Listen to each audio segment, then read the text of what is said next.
예, 김병준입니다. 인사드리겠습니다. 귀한 시간에 초대해 주셔서 감사합니다. 사실 이야기 드리기가 쉽지 않은 게 이 전문가들이 다 계시고 또 제가 어려워할 만한 선배들께서 자리하시는데 제가 앞에서 이렇게 말씀드린다는 게 참 쑥스럽고 그렇습니다. 그리고 최근에 참 말이나 글을 쓰기가 참 어렵다라는 걸 느끼는 게 한차 순간에 워낙이 앞서 이사장님 말씀 계셨습니다만 워낙이 세상이 지금 좀 험악한 그런 상황이다 보니까 한차 순간에 오해를 사고 뭐 그런 일들도 상당히 많은 것 같습니다. 또 이제 좀 자극하려고 하는 그런 것도 있는 것 같아요. 오늘 아침에도 사실 이제 제가 동아일보에 아침에 칼럼을 하나 썼는데 그 칼럼의 내용이 친노와 친문은 다르다라고 하는 내용이었습니다. 그런데 어느 쪽이 옳고 어느 쪽이 그러든 간에 옳고 그런 걸 이야기하는 것이 아니라 차이가 있다. 그러니까 예를 들자면은 노무현 대통령 같으면은 뭐 한미 FTA라든가 제주 해군기지라든가 이런 중요한 정책에 있을 보듯이 시장에 또 지방 국권 같은데 아주 열정을 가졌던 그런 거에서 보듯이 시장이나 공동체 이런 것을 상당히 중시하는 국가부분만큼 중시하는데 이 친문 쪽에서는 그런 게 별로 보이지 않는다. 그 다음에 또 뭐 이런 이야기 등등을 쓰고 했는데 신문사에서 제목을 뭐라고 제가 그래서 친노와 친문 이 정도로 달았는데 이 작은 미다시 카피가 나온 거 보면은 상당히 전투적인 그런 걸 달아서 나왔어요. 말하자면 친노와 친문은 다르다. 여기서부터 시작해가지고 노무현 개성한다고 말하지 말아라. 뭐 이제 옛날에 또 이제 그와 비슷한 일이 있었는데 제가 부동산 정책에 있어서 이건 이렇게 이해해 줬으면 좋겠다라고 썼는데 청와대 홍보팀이 뭐라고 썼는가 하면 뭐 해군은 없다. 뭐 이런 식의 군사적 용어로 써가지고 제가 굉장히 얻어맞았던 적이 있습니다. 말하고 글쓰기가 상당히 힘들어지는구나 라고 하는 이제 생각을 해봅니다. 그러면서 오늘 이야기를 시작하는데 그래도 제가 솔직하게 제가 마음에 두고 있는 것 또 느끼는 것을 응답해 주시겠습니까? 있는 대로 다 이야기 드리도록 하겠습니다.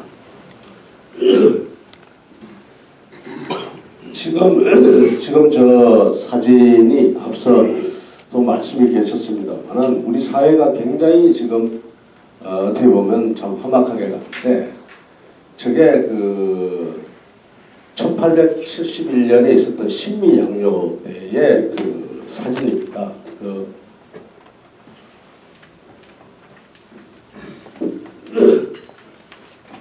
지금 왼쪽에 있는 그 작은 사진이 당시에 그 전쟁의 참혹상을 기록했던 미 해병대 이 틸턴이라는 대인데 이 사람이 자기 부인한테 그 신미양요를 전후해가지고 자기 부인한테 매일같이 편지를 씁니다. 아주 장문의 편지를 썼어요. 제가 그 편지를 쭉 읽어보고 이 편지가 사실 미국 그 해군에서는 공식 기록으로 채택이 돼서 지금 남아 있습니다. 그 신미양요의 미국 측 기록으로 이제 남아 있는데 그 편지를 읽으면서 정말 제가 읽다가 정말 이걸 내가 다 읽어야 되나 할 정도로 참혹한 이제 그런 걸 보게 됐습니다.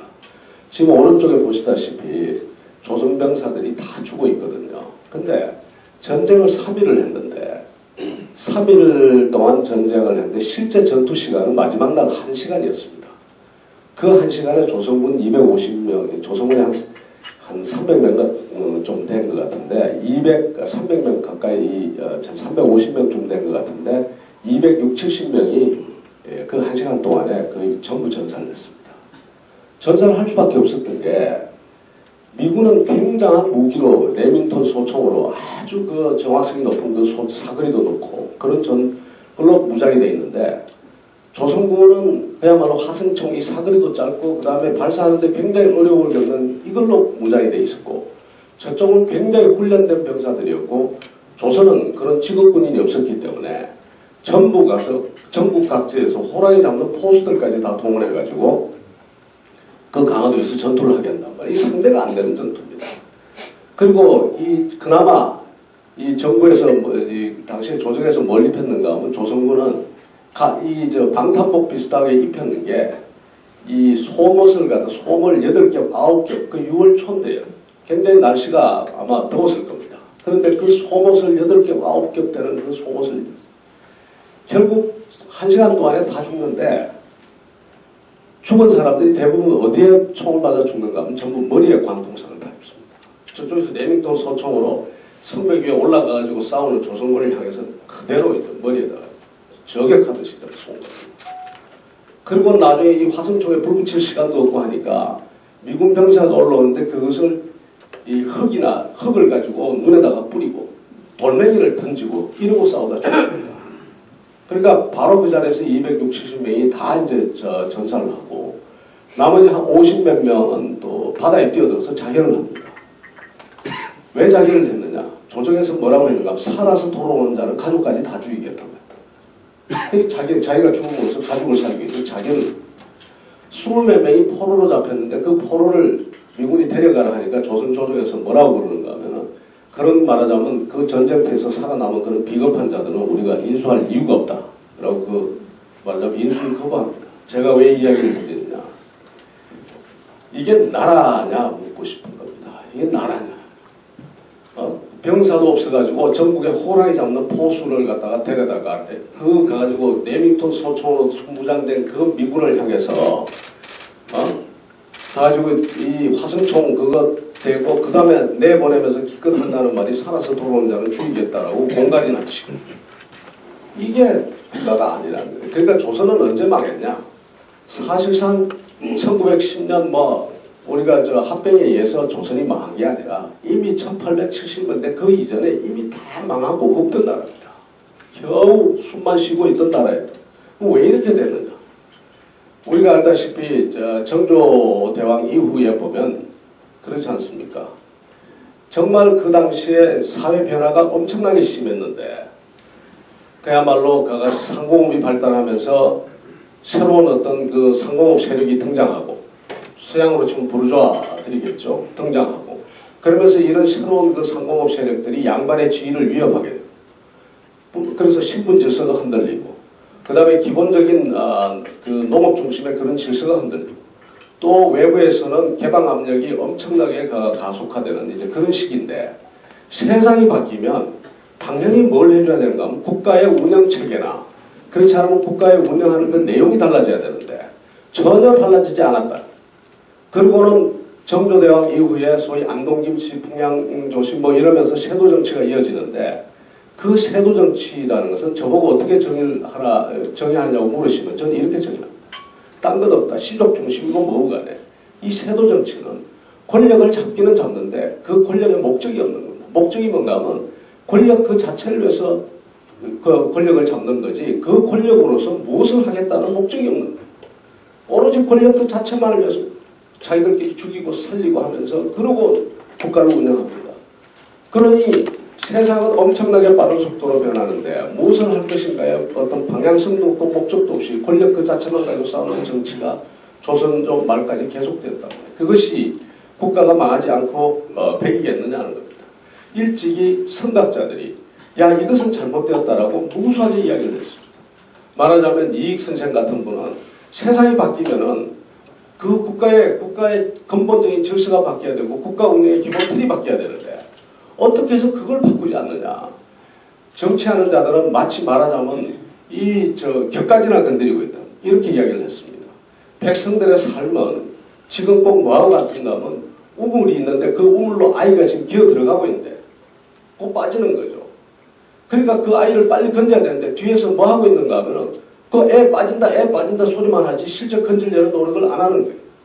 그리고 또 국가 개혁에 있어서도 엄청난 큰 틀의 계획이 있어야 되는데 말하자면 우리가 그 어떤 새로운 농기구를 만들면 농업 생산성을 높이기 위해서 새로운 농기계가 전부 홈이고 삽이고 다 전부 모아가지고 그걸 용광로에 넣어서 새로운 기계를 만들어야 되는데 지금 정치인이 하는 자들은 뭐 하는가 하면 대장장이 노릇을 하고 있다. 그건 뭔가 하면 홈이 그저 낮이나 갈고 그 그 다음에 그것이나 좀 두들기고 하는, 녹이나 닦고 하는 이 짓을 하고 있다.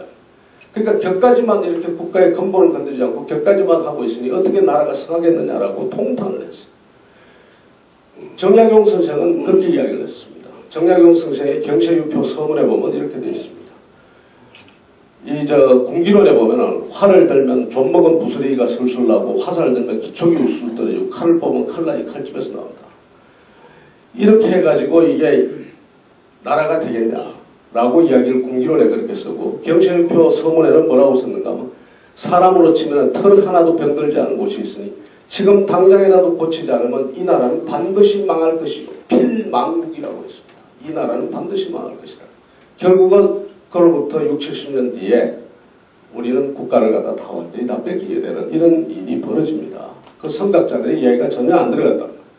근데 우리가 아시다시피 일본은 어떻게 했나 당시에. 일본도 아시다시피 그 임진왜란 때는 굉장한 그 군사력을 가지고 조선을 침범하고 명을 치겠다고 큰소리치고 했지만 이후로 나중에 명치 그 막부가 그 독과 막부가 쭉 이어지면서 나중에 그 페리 제독이 일본의 개항을 요구하고 했을 때는 일본은 굉장히 취약한 국가였습니다. 그러니까 얼마나 취약한 국가였으면은 말하자면 페리 제독의 흑선 6척에 거기 무릎을 꿇고 그 다음에 이후에 2개의 조약을 맺지 않습니까? 통상조약과 우호조약 이렇게 맺는데 그 조약의 내용이 우리에게 운양호 사건 이후에 우리에게 요구했던 거하고 똑같은 내용이었단 말이에요. 예를 들어서 미국 사람들이 와서 사람을 죽여도 재판권이 없고 그 다음에 심지어 관세 자주권까지 다 포기했습니다. 물건을 사면은 거기에 대해서 관세를 부과하는 게 국가의 권리인데 일본이 어떻게 했는가 하면 그 관세를 올릴 때는 반드시 미국과 협의해서 올리도록 했단 말이에요. 관세 자주권까지 포기하는 굉장한 불평등 조약을 무릎 꿇고 그것을 받아들일 정도로 취약한 국가였다. 이 국가가 어떻게 변했는가 하면 결국은 저 남쪽에 있는 하급 사무라이들이 큐슈 지역에 있는 사스마와 초슈의 사무라이들이 결국 들고 일어났고 명치유신을 일으키고 결국은 막부를 쓰러뜨리고 국가체제를 뭘로 바꾸는가 하면 입헌군주제로 바꾸고 입헌군주제로 바꾸면서 그 다음에는 뭐가 달라지는가 하면 정치의 주체가 달라집니다. 막부를 구성했던 소위 다이묘들이 그 국가를 이끌던 것이 이 하급 사무라이 출신의 정치인들이 들어가서 정치를 주도하게 됩니다. 그러면서 의제가 어디로 바뀌는가 하면은 그 다이묘들이 그저 농업적인 그런 기반을 유지하는데 급급했던 그 나라를 부국당변과 근대화라는 의제를 들고 나와서 일본을 바꾸기 시작합니다. 그로부터 불과 4, 50년 만에 과도하게 감히 가가지고 대동아 공영권의 꿈을 꿀 정도의 강한 국가로 등장한다. 조선을 갖다 복속시키고. 그래서 지금 너무 과도했지만 이런 식의 개혁이 있는데 우리는 그런 변화를 일으키지 못하고 우물안 개구리처럼 그대로 있다가 그 국가가 망한 겁니다. 왜 제가 오늘 이 이야기를 드리느냐. 앞으로 우리 국가가 다시 말하자면 일본의 복속이 된다든가 하는 그런 일은 안 일어나겠죠. 그리고 식민지 되고 하는 일들은 안 일어나겠죠. 그러나 꼭 말하자면 오늘날 같은 국가의 오늘날 같은 상황에 남의 식민지가 말하자면 조선 총독이 오고 뭐 그렇게 해야지 나라가 망하는 거잖아요.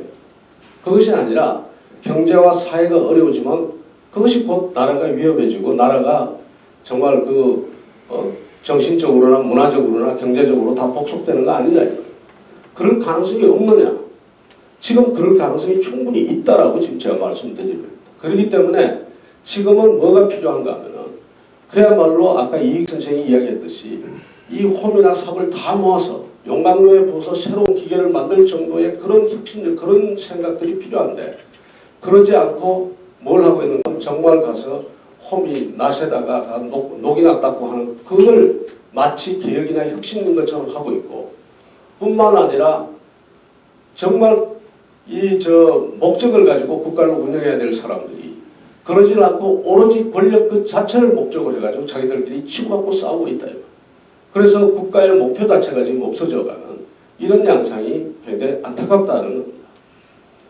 몇 가지 예를 들면 지금 아시다시피 우리 사회가 지금 문제가 산적한데 어느 정도로 산적한가 하면 우리는 수출로 먹고 사는 국가인데 지금 수출이 안 되고 있습니다.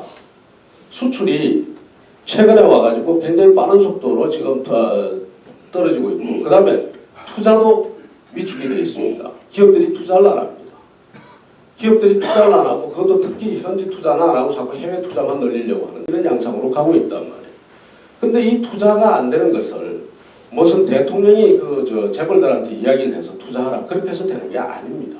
왜냐하면은 환경이 엄청나게 변하고 있는 거예요. 우선 기술 환경이 보시다시피 지금 옛날의 기술들은 라디오 하나가 세계 전체 퍼질 때는 이렇게 수십 년 세월이 걸쳐서 라디오 기술이나 텔레비전 기술이 쭉 해가지고 이것이 하나의 기술이 생성해서 나중에 그 아주 그 최고점에 이르기까지 수십 년의 세월이 걸렸는데 최근의 기술들은 굉장히 빠른 속도로 나가지고 시장에 나왔다가 등장했다가 사라지고 그러니까 기술 혁신의 속도가 너무 빠르니까 기업 입장에서는 야 이게 잘못하다 공장 짓는 순간에 신기술 나와서 내가 가서 손해를 이거 그 공장에 다 쓸모없게 되는 이런 일들이 지금 벌어진단 말이에요. 그러니까 이 자본을 가진 사람이 투자하기가 겁이 나는 겁니다.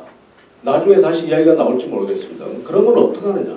당연히 뭐가 있어야 되는가 하면 그 위험을 완화시킬 수 있는 해칭해 줄 수 있는 여러 가지의 자본시장의 시스템이라든가 이런 것이 갖춰져야 되는데 우리가 그게 안 돼 있단 말이에요. 그러니까 이제 그 다음에 여기 보십시오. 투자를 하기가 참 힘든 게 이 원자재 가격만 보더라도 2000년대 초까지만 해도 비교적 가가지고 이 원자재 가격이 안정돼 있었는데 2000년대 후반부터 돌아오면서 이 원자재 가격이 2배, 3배를 뛰기 시작합니다. 그러니 어떻게 가지고 투자를 마음대로 하겠습니까? 원자재 가격 왔다 갔다 하죠. 환율 왔다 갔다 하죠. 게다가 한국은 어떤 노사봉규 그런 변수가 있지. 이 기업 입장에서는 정말 위험한 여러 가지. 그런데 우리 사회에 이 해칭해주는 시스템이 이것을 위험을 완화시켜주는 시스템이 있느냐? 그렇지 않거든요. 그러니까 어렵고. 투자를 한다고 해도 뭐가 안 나오는가 하면 고용이 안 나오지 않습니까? 지금 이게 슬로바키아에 있는 현대 기아차 공장, 여기 크라이슬러 공장입니다. 막 이렇게 돼간단 말이에요. 고용이 안 나오죠. 그 다음에 어떤 일이 벌어지는가 하면 고용이 안 나오니까 이것이 지금 세계 전체의 분업 체계를 바꾸고 있습니다. 왜? 옛날에는 사람을 쓰는 제조업이라든가 이쪽에 사람을 많이 쓰니까 사람의 질이 높은 한국 같은 데에서 여기서 물건을 만들어야 되겠다라든가 사람값이 쓴 동남아나 서남아 같은 데서 물건을 만들어야 되겠다 이랬는데 이제는 소위 AI다, 자동화다, 전산화다 해서 사람 쓸 필요가 없어지니까 당연히 제조업이라든가 이것부터 시작해서 어느 쪽으로 가는가 하면은 수요 시장이 가까운 쪽, 에너지 가격이 가까운 쪽, 그 다음에 디자인이나 기술을 갖다가 습득하기 쉬운 쪽으로 자꾸 이동을 하고 있다. 그러니까 최근에 와서 어떤 현상이 있는가 하면 KBS가 보도한 겁니다만 미국의 부활, 미국 같은 나라에 이 수요 시장이 가깝죠. 에너지 가격이 비교적 안정돼 있지. 그 다음에 가지고 기술이라든가 또 자본을 갖다가 획득하기가 쉽지. 그런 쪽으로 산업들이 지금 다시 몰려드는 일종의 글로벌 분업 체계의 변화가 있는데 이 글로벌 분업 체계의 변화 속에서 우리는 어떻게 되냐. 우리는 잃을 것이 너무너무 많은 국가가 지금 되어 있습니다. 제조업 분야부터. 그러니까 그렇게 돼 있단 말이죠. 일자리가 없어지지. 그것이 결국은 또 우리 그 글로벌 분업 체계 속에서 우리 산업을 죽이지. 게다가 동북아 환경도 지금 몇 가지만 이야기를 드립니다만 동북아 환경 같은 게 지금 굉장히 안 좋지 않습니까? 지금 안보 불안을 정말 우리가 걱정할 때가 된 것 같습니다. 한번 생각해 보십시오. 미국은 어떻게 하든지 SLBM 말하자면 잠수함에서 쏘는 거라든가 ICBM을 미국은 무조건 막아야 될 이유가 있습니다. 자기들은. 자기가 그것이 곧 자기들 때릴 수 있다고 생각하기 때문에 그것이 완성되기 전에 무조건 막아야 돼요. 그런데 미국이 이때까지 해본 거 다 해봤습니다. 또 남이 하는 걸 봤습니다. 김대중 정부부터 시작해서 햇빛 정책을 해봤죠. 햇빛 정책을 했는데도 불구하고 미사일 개발은 계속됐습니다. 중국을 통해 가지고 압박을 넣어봤습니다. 그럼 중국이 가서 온갖 압박을 다 넣어도 미사일 개발은 계속됐습니다. 그 다음에 유엔을 통해서 경제제재, 금융제재 온갖 걸 다 해봤습니다. 심지어 가가지고 북한의 최고 지도자가 먹는 포도주까지 수입을 못하게 한다는 온갖 조치를 다 해봤는데도 미사일 개발은 계속됐습니다. 꼭 막아야 된다는 입장에서는 이제 남은 대안은 뭔가 우리가 생각해보면 끔찍한 일이 있습니다. 그러니까 선제 공격이나 선제 타격의 이야기가 계속 나오고 있습니다. 만일 중국이 겁이 나가지고 선제 타격을 못하게 될 경우는 그렇게 어떻게 될 거냐. 아마 중국하고 타협을 하겠죠. 예를 들어서 정권은 중국이 먹고 말하자면 친중정권 세우고 미사일은 폐기시키는 이런 정도의 합의를 한국을 스킵한 채 우리를 갖다 건너뛰어서 자기들끼리 할지도 모르죠. 우리는 한반도에서의 주도권을 상실하거나 그렇지 않으면 만일 그렇게 되는 경우에는 이 한반도가 곧 미국과 중국의 패권의 가장 중심 지역이 되고 갈등의 중심 지역이 될 가능성도 있다. 이 엄청난 변화들이 지금 이런 경제 부분이나 사회 부분이나 그 다음에 안보 부분에서 지금 있지 않느냐. 그 밖의 문제들 뭐 산더미 같습니다. 정말 실업률이 지금 계속 올라가고 있고 지금 당장에 실업률이 엄청나게 올라가고 있습니다. 원래 특히 지금 초부터 지금까지 실업률이 지금 굉장히 빠른 속도로 올라가고 있습니다. 청년 실업은 더 말할 것도 없고요. 그 다음에 일자리가 덜 생기면서 자영업 생태계는 점점 나빠지고 있습니다. 너도 나도 가가지고 자영업으로 뛰어드는데 한국은 아시다시피 자영업자가 세계에서 가장 많은 나라 중에 하나입니다. 왜 그러냐? 다른 나라는 실업 안전망이라든가 이런 게 있기 때문에 실업자가 돼도 실업에 머뭅니다. 머물면서 자기 새로운 기술을 배운다든가 새로운 지식을 배운다든가 소위 평생학습 체계나 훈련 체계 속에 들어가서 또 새로운 어떤 현장으로 갈 준비를 하는데 우리는 그 안전망도 굉장히 약하거든요. 약하니까 어떤가 하면 내가 직업을 잃으면 아니면 못 구하면은 처갓집 돈까지 끌어내서 결국은 뭘 해야 되는가 하면 치킨집 해야 되고 세탁소 해야 되고 커피집 해야 되는 상황입니다. 그러니까 이것이 미국 같은 데는 전체 경제인구의 자영업자 수가 한 7% 정도 되고 일본이 많아봐야 15% 정도 안팎인데 우리는 지금 자영업자의 수가 적게 잡아서 지금 27%, 28%까지 참여정부 때 몇 %까지 갔는데 32%까지 갔습니다. 그러니까 이것이 자영업자끼리 서로 죽이는 관계 생태계가 간판이 노다지 바뀌는 거예요. 인테리어업자만 지금 먹고 산다는 이야기도 있습니다.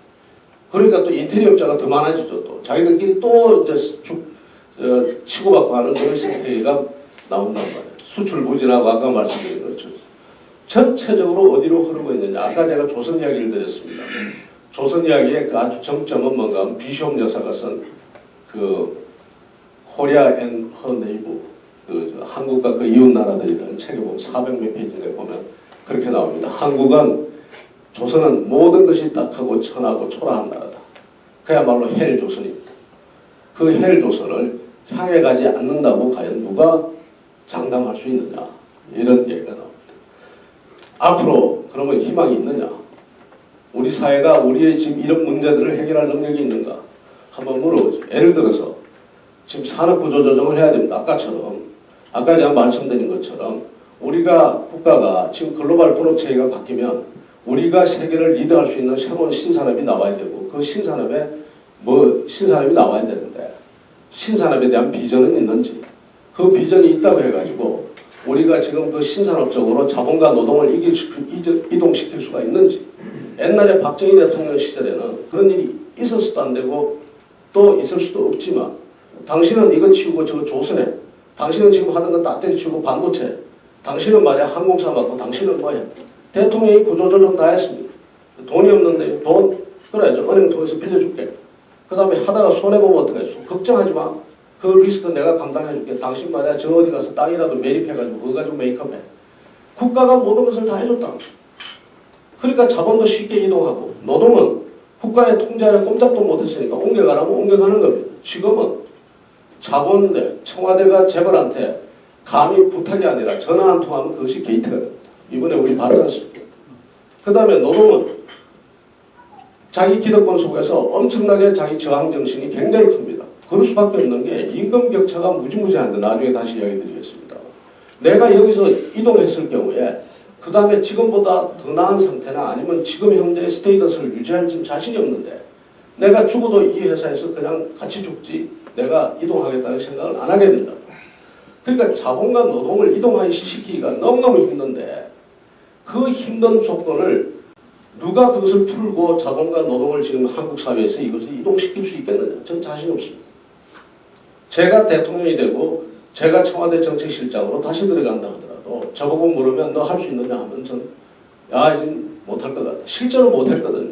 조선에 관해서는 참여정부 제가 정책실장 할 때부터 조선 문제는 걱정을 태산같이 했습니다.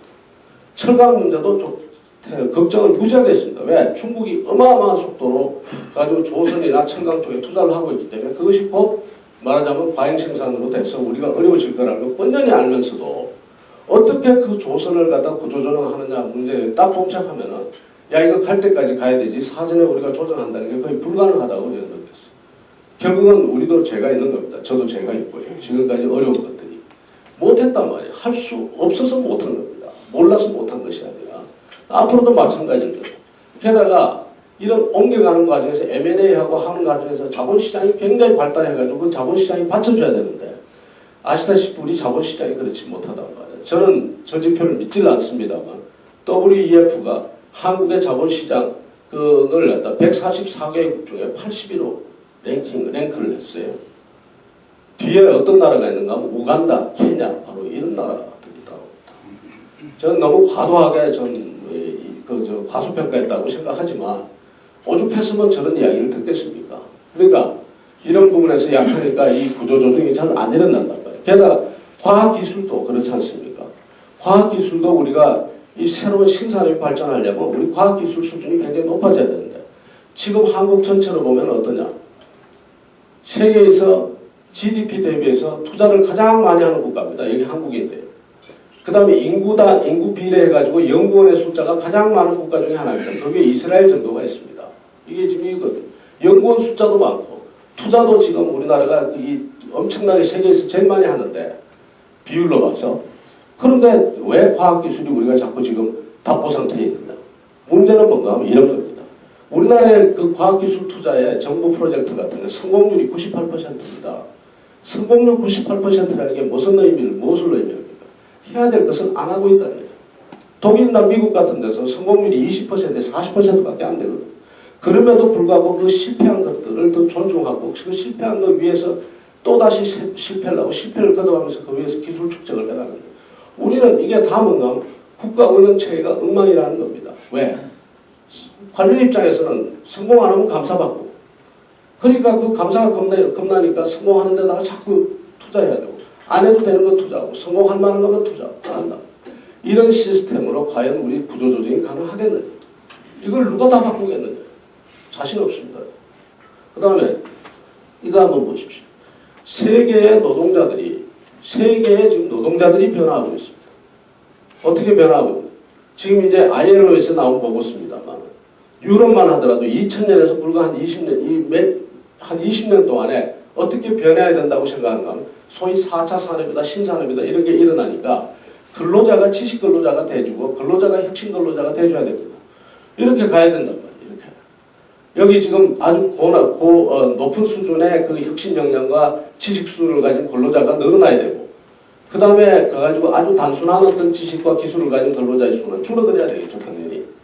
그래서 지금 실제로 미국이나 특히 독일 같은 데는 전체 근로자를 전부 지식 근로자로 다 바꾸고 있단 말이에요. 그런데 우리는 어떠냐? 우리는 이 점에서 지금 한 발짝도 못 가고 있습니다. 왜 그러냐?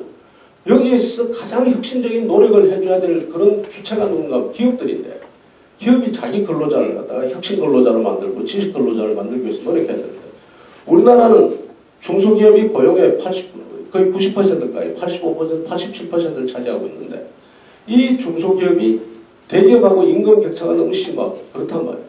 그러니까 내가 그 근로자를 갖다 내 비용으로 키워놓으면 이 근로자가 대기업이나 중견기업으로 빠져나가 버린다. 이탈해버리니까 그게 겁이 나니까 내가 내 스스로 가지고 근로자를 키우겠다는 욕구가 덜 생기게 됩니다. 그러니까 어떻게 하는가? 나는 안 키우고 상대가 키운 근로자를 갖다 빼오는 이런 생각만 자꾸 한단 말이에요. 독일 같은 데는 안 그렇잖아요. 기업 간의 임금 격차도 적고 그러기 때문에 비교적 자기가 키워놔도 플라이트 현상, 이탈하는 현상이 적기 때문에 전체적으로 크는데 우리가 지금 여기에 걸려 있는 겁니다. 대기업과 중소기업의 지금 임금 격차가 중소기업이 60%밖에 안 되는 이런 구조가. 그러니까 이런 문제는 그럼 앞으로 그러면 이거 당장 해도 대기업과 중소기업의 임금 격차를 어떻게 줄일 것이냐. 당신 줄일 방법이 있어? 이거 줄일 방법이 안 나온단 말이야. 무슨 수로 어떤 정권이 어떤 지도자가 과연 이걸 할 수 있겠냐. 오히려 지금 진보라고 하는 사람들이 오히려 대기업 근로자들하고 더 말하자면 더 강한 유대를 형성하고 있는데 이게 과연 가능하냐. 지금 우리 대학에 있는 사람들한테 딱 물어봅니다. 대학만 하더라도 지금 소위 말하는 이 정규직 출액에 있는 교수들이라든가 이런 사람들이 받는 봉급과 계약직 교수가 받는 봉급 사이에는 이 몇 배가 차이 난단 말이에요. 그런데 그것을 누가 어느 이사장이나 어느 총장이 들어와가지고 어느 정부가 들어와가지고 교수 월급과 말하자면 정규직 교수와 계약직 교수의 월급을 갖다가 맞춰주겠느냐. 이런 문제가 일어나는 겁니다. 그래서 이렇다. 그런데 지금 우리가 정부나 정치가 하고 있는 일이 뭐냐 하면은 이 보면 아까 이익 선생의 이야기를 하면은 그야말로 영광로에다가 다 때려 넣어서 새로운 것을 만들어야 될 엄청난 변화를 추진해야 될 이런 시점인데 우리가 하고 있는 짓은 뭔가 하면 이익 선생이 말하는 대장장이 노릇이나 하고 있어요. 자, 예를 들어서 일자리 만들려 하니까 사회적 기업, 그 다음에 사회적 일자리 만들어야 된다. 대단히 중요하다고 생각합니다. 사회적 일자리 늘어나야 되고 사회적 무슨 저 기업 늘어나야 된다고 생각합니다. 그러나 한편으로 보면 그거 가지고 되겠냐? 그거 가지고. 우리가 지금 젊은 아이들이 원하는 직장만 하더라도 그게 아니죠. 사회적 일자리 통해 가지고 받는 정도의 월급을 받는 그런 일자리가 아니고 최소한 가가지고 자기 좋아하는 사람 1년에 가가지고 무슨 저 지갑이라도 하나 사줄 수 있는 정도의 그 월급을 받는 그러한 부가가치가 높은 그런 일자리를 원한단 말이에요. 이런 일자리가 과연 만들어지겠냐? 그 다음에 중소기업이 하는데 무슨 저 중소기업청이 인재 육성 지원하는 기업을 갖다가 지원하고 야, 이 정도 가지고 되겠냐는 겁니다. 해야죠. 당연히 이 일들은 100% 정말 해야 될 일이고 우리 사회에 필요한 일이라고 생각합니다. 근데 이 정도 가지고는 안 된다. 호미도 갈아야 되고 낫도 갈아야 되지만 실제로는 더 말하자면 더 혁신적이고 더 큰 일들을 해야 된다는 거예요. 그런데 우리 사회에 지금 우리 정치나 정치의 구조를 한번 보면 이런 문제에 대한 인식이 있느냐, 그리고 그 문제에 대해서 진지하게 접근하는 그런 태도가 있느냐, 없는 것 같습니다. 오히려 어떤 사건이 생기면 그 사건을 가지고 문제가 생기면 그 문제를 해결해야 되는데 문제를 해결하려고 들질 않고 문제를 무기로 삼아서 상대를 찌르는 무기로 삼아요. 예를 들어서 세월호 같으면 안전에 관한 문제 아닙니까? 안전에 관한 문제면 세월호 사건이 터졌다 하면은 그 세월호 사건이 왜 터졌을까를 고민을 하고 그 다음에 필요하다면 정부 보조금을 늘리든 아니면 금융 시스템을 바로잡든 정말 20년, 30년 된 30년 가까이 된 그런 노후화된 배를 어떻게 바꿀 것이냐. 여기에 대해서 우리가 고민을 해야 됩니다. 근데 과연 지금 세월호 사건 터지고 난 다음에 지금 연안여객선의 그 어떤 지금 그 사업 현황이 달라졌느냐? 저는 별로 달라진 거 없다고 생각합니다. 근데 뭐 했냐? 계속해서 7시간 어디 갔느냐? 이거 가지고 문제를 삼았다. 7시간 대통령이 어디 갔느냐? 대단히 중요한 문제입니다. 이것도. 반드시 따지고 넘어가야 될 문제입니다. 그러나 그거 가지고는 안 된다. 뭐로 가야 되냐면 안전 문제를 해결하기 위한 데까지 가야 되는데 거기까지 가지 않고 스탑해버려요. 이건 뭔가 하면 바로 문제를 무기로 삼을 뿐이기 때문에 이런 현상이 생기는 겁니다. 그리고는 그 위에 올라타고서는 분노를 팝니다. 저 친구 때문에 이렇게 됐어. 저 친구 때문에 이렇게 됐어. 이건 노무현 때문이야. 이건 이명박 때문이야. 이건 박근혜 때문이야. 아까 제가 이야기했지만 우리 산업구조가 이렇게 된 게 전부 이 대통령 탓으로 다 돌릴 수 있고 그 다음에 또 이건 너 때문이다. 야당 때문이다. 여당 때문이다. 이렇게 갈 수가 있느냐. 근본적인 구조가 지금 잘못되어 있다고 지금 보는 겁니다. 그래서 이게 고쳐져야 되는데 참 제가 걱정하는 거는 이걸 고치기 위한 어떤 담론이 나와야 되고 여기에 담론을 걱정하는 지도자가 나와야 되고 이렇게 돼야 되는데 이게 잘 안 나온다. 왜 그러냐? 제가 이렇게 얘기합니다. 공장이 좋아야지 제품이 좋은 제품이 나오는데 우리 정치 공장 자체가 지금 엉망이거든요. 이 공장이 엉망이고 공정이 엉망입니다. 그러니 좋은 제품, 좋은 담론, 좋은 정책이 생산되지 않는 겁니다. 공장이 엉망이에요. 그러니까 그 공장에 들어가서 어떤 형태로든 해보려고 하는 사람들이 엄청난 희생을 당합니다. 지금 저 오른쪽에 있는 게 뭔가 하면 노무현 대통령이 2009년 3월에 쓴 그 글을 제가 일부 인용해 놓았습니다. 뭔가 하면은 정치하지 마라라는 글로 아마 검색해 보시면 나올 것 같은데 정치를 하는 목적이 권세나 명성을 쫓아서 하는 것이라면은 어느 정도 성공할 수 있다. 그러나 이웃과 공동체, 역사를 위해 가치 있는 뭔가를 이루고자 정치에 뛰어든 사람이라면 한참 지나서 그 결과가 보잘것없다는 것을 알게 될 것이다. 열심히 싸우고 허물며 이 긴 세월을 달려왔지만 그 흔적은 희미하고 또렷하고 남아있는 것은 실패의 기록뿐 우리가 추구하던 목표는 저 멀리 있다. 노무현 대통령이 스스로의 정치를 실패라고 규정하고 그것을 굉장히 안타까워하면서 쓴 글입니다. 집권 중간에도 어떻게 했냐. 집권 중간에도 우리가 웃고 넘어갔습니다만 웃고 넘어갈 일이 아니었다고 생각합니다. 뭐라고 했냐? 대통령 못 해먹겠다. 그런 이야기 했습니다. 저는 그 대통령 못 해먹겠다는 표현이 그랬어요. 정말 우리가 왜 대통령을 못 해먹겠다고 이야기를 했을까를 고민했었어야 될 일입니다. 실제로 모든 대통령이 이렇게 추락하고 있습니다. 다 추락하고 있습니다. 한 사람도 성한 사람이 저는 그렇게 이야기합니다. 박근혜 대통령 들어왔을 때 어떤 기자가 전화를 했어요. 아, 저 박근혜 정부 출범할 때 박근혜 대통령이 실패할 거라고 그랬는데 진짜 그렇게 됐습니다. 그래서 제가 그랬어요. 다음 대통령도 실패할 거다. 다음 대통령도 실패할 거다. 성공하기 어렵습니다. 결국은 이 정책을 밟을 겁니다. 왜 그러냐? 앞서 말씀드린 것처럼 우리 사회가 풀어야 될 문제를 풀어야 되는데 그런 담론조차도 제대로 생성이 안 되고 그것을 그 담론을 추진할 수 있을 만한 그런 힘이 모여지질 않기 때문에 서로가 말하자면 분노를 팔기에 바쁜 이런 시장이 형성되어 있기 때문이다. 저는 그럼 앞으로 어떻게 할 거냐? 제가 결론적으로 이야기를 드리겠습니다. 이렇게 이야기 드리겠습니다. 권력 구도가 아니라 책임 구도를 개편해야 된다. 지금 이렇게 된 이유가 저는 뭔가 하면 한국 사회에서 정치를 하는 사람들이 책임을 지지 않기 때문입니다. 국회가 엄청난 권력을 가졌습니다. 입법권이라는 어마어마한 권력을 가지고 국정을 주도하고 있습니다. 그런데 이 국회는 국정 운영에 관련돼서 책임을 지지 않습니다. 집합적으로 그냥 욕 좀 먹는 정도입니다. 책임을 지지 않아요. 저는 이 말하자면 책임을 지지 않는 세력들에게 책임을 부여하는 것이 저의 길이라고 봅니다. 우리가 그렇지 않습니까? 어릴 때 아이들이 말 안 듣고 말씀 피우는 아이한테도 책임을 부여하고 나면 반장을 시키고 분단장을 시키고 하면은 그때부터 이야기가 달라집니다. 왜냐하면 자기가 책임이 있기 때문에 문제가 어딘 것을 보게 된다. 지금 정치하는 사람들이 문제를 문제로 보지 못하는 것은 책임을 지지 않기 때문이라고. 그래서 어떤 사람들은 저 국회의원들에게 행정권을 줄 거냐 말도 안 된다 하지만 저는 반대로 그러기 때문에 이 사람들에게 국정 운영에 관여해야 되고 심지어 행정도 맡겨야 된다고 생각합니다. 그리고 거기에 대해서 책임을 지게 해야 된다. 책임을 지면 어떻게 한다. 책임을 지면 그때서야 문제를 문제로 보게 됩니다. 아, 이런 문제가 있구나. 그리고는 뭘 느끼게 되는가 하면은 아, 이 문제는 나 혼자 도저히 풀 수가 없구나. 지금 우리나라의 대통령은 언제 가야지 언제쯤 되면은 문제가 내 혼자 풀 수 없다는 걸 알게 된다. 대통령 되고 한참 가다 보면은 아이고 이거 안 되겠구나. 내가 풀지 못하는구나. 그때서야 느끼게 됩니다. 그리고서는 어떻게 하는가 하면 손을 내밉니다.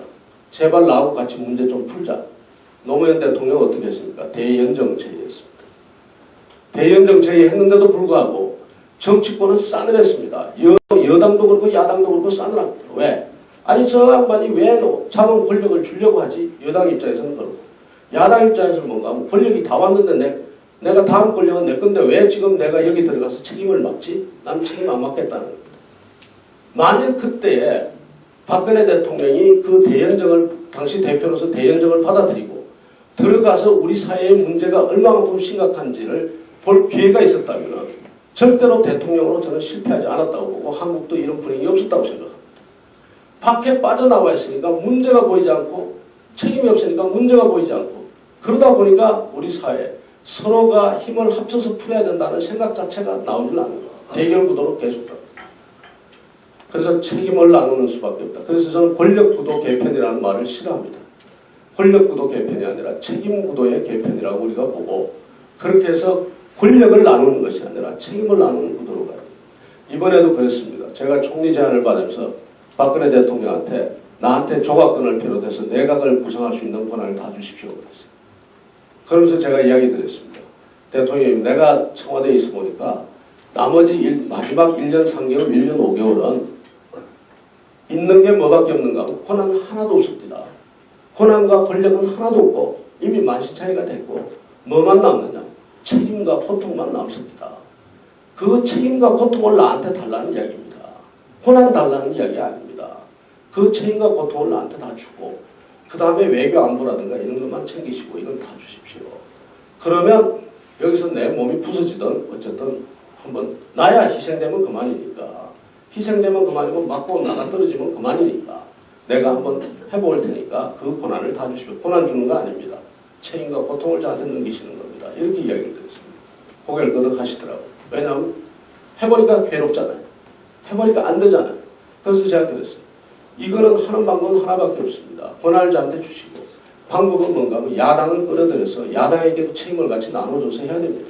그러니까 거국 내각을 해야 되는데 거국 내각도 지금 정치권에서는 권력을 나누기 위해서 거국 내각 이야기를 하는데 그게 아니고 야당도 들어와가지고 여기서 국정이 지금 어떤 상황에 있는지 문제를 알게 하기 위해서 야당 의원들이 들어와야 됩니다. 그러니까 50%까지 야당 의원들이 들어와서 우리 국가가 지금 어떤 문제가 있는지를 본인들이 직접 알면은 그 다음에 다음 이 정책적 담론의 수준도 높아지고 다음 정권의 성격이 바뀔 겁니다. 저희들에서. 실제로 1년 3개월 남았고 1년 5개월 동안에 총리가 할 수 있는 일이 있느냐? 하나도 없습니다. 뭘 하겠습니까? 대통령도 못하는데 총리는 어떻게 합니까? 제가 하고 싶었던 거는 뭔가 하면은 어떻게 하든지 우리 사회가 안고 있는 문제를 드러내놓고 매일같이 여야당에게 숙제를 주고 싶었습니다. 현장 돌면서 너들 산업구조 조정 어떻게 할래? 답 내놔라. 여도 내놓고 야도 내놔라. 말하자면 우리 근로자의 그 지식 역량이나 혁신 역량을 어떻게 키울 것인지를 답 내놔라. 여도 내놓고 야도 내놔라. 답 못 내놓으면 정치할 생각하지 마라. 이러고 계속 총리가 공격적으로 나가고 싶었어요. 그러면서 야당 의원들 끌어들여서 같이 당신도 보지 않냐? 이 문제 어떻게 해결하냐? 이렇게 하고 싶어요. 그게 그래서 의제를 새롭게 세팅하고 싶었던 거지 문제를 풀거나 맺거나 그렇게는 할 수도 없고 할 의향이 하나도 없었습니다. 그런데 결국은 그게 안 됐습니다. 안 되고 지금도 어디로 가는가 하면 지금도 서로 지금 문제에 대해서는 이야기를 하지 않고 누가 이기느냐 지느냐만 지금 이야기를 하고 있습니다. 그러면서 한쪽은 연정을 이야기하고 한쪽은 패권이 아니라 한쪽은 단독 집권을 이야기합니다. 저는 어느 쪽을 지지하는 입장이다 하면 연정을 지지합니다. 왜 연정을 지지하느냐? 이게 혼자서 집권하고 그 다음에 다른 야당이 다 반대하고 이래서는 안 된다. 서로 책임을 나눠야 된다. 책임을 나눠야지만 우리 사회의 문제를 보게 될 것이고 그 문제를 보게 되면 이렇게 죽으라고 서로가 분노 장사를 하고 선동하고 서로 죽이는 이런 현상을 줄어들게 되고 한국 사회가 어디로 가느냐. 한국 사회가 조선을 멸망하게 했던 그러한 패권 정치나 말하자면 세도 정치가 아닌 문제를 문제로 보는 정치 쪽으로 갈 가능성이 있다. 그리고 이것이 뭘로 이어졌으면 좋겠는가 하면은 그것이 책임을 나누는 구도로 아예 국정원 정치가 개헌을 통해서 자리 잡았으면 좋겠다라는 생각을 제가 가지고 있습니다. 그것이 말하자면 우리가 갈 길 아닌가. 공장을 바꿔야 된다. 이 공장을 바꾸지 않으면 영원히 우리에게 뭔가 하면 영원히 잘못된 지도자와 잘못된 담론과 잘못된 정책들을 계속해서 위반하고 그 잘못된 것을 놓고서 싸움을 벌이는 그런 일이 계속될 것이다. 저는 그렇게 생각합니다. 오늘 말씀 여기서 제가 마치겠습니다. 감사합니다.